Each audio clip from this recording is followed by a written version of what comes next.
السلام علیکم ورحمۃ اللہ وبرکاتہ۔ ناظرین اکرام، امید کرتا ہوں آپ خیریت سے ہوں گے۔ آئیے آج میں آپ کو نماز کا ایک اہم مسئلہ آپ کے سامنے لے کر آیا ہوں۔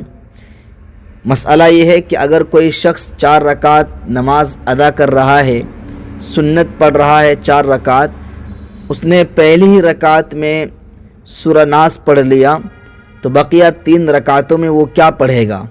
اس سلسلے میں آپ کو دارالافتاء جامعۃ العلوم الاسلامیہ علامہ محمد یوسف بنوری ٹاؤن کا ایک فتویٰ پڑھ کر کے سناتا ہوں۔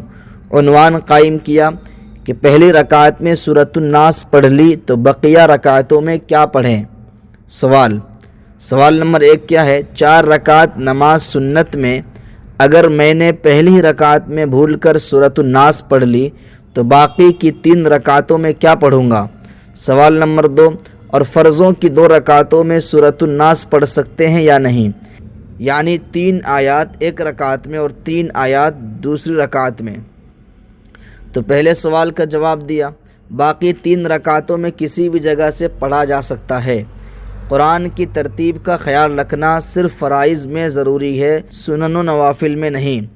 البتہ افضل یہ ہے کہ پہلی رکعت میں بھول کر سورۃ الناس پڑھ لی ہو تو بقیہ تمام رکعتوں میں سورۃ الناس ہی پڑھ لینی چاہیے۔ دوسرے سوال کا جواب، اگر کوئی شخص سورۃ الناس کی 3 آیتیں پہلی رکعت میں پڑھتا ہے اور بقیہ 3 آیتیں دوسری رکعت میں پڑھتا ہے تو ایسا کرنا جائز ہے، پڑھ سکتا ہے، اس کی نماز ادا ہو جائے گی، اتنی مقدار پڑھ لینے سے نماز ہو جائے گی، مگر ایسا کرنا نہیں چاہیے۔ آئیے اب میں آپ کو ام المدارس دارالعلوم دیوبند کا فتویٰ پڑھ کر کے سناتا ہوں۔ عنوان ہے، اگر ہم پہلی رکعت میں سورۃ الناس پڑھ لیں تو اگلی رکعتوں میں کیا پڑھیں؟ سوال، اگر ہم پہلی رکعت میں سورۃ الناس پڑھ لیں تو اگلی رکعتوں میں کیا پڑھیں؟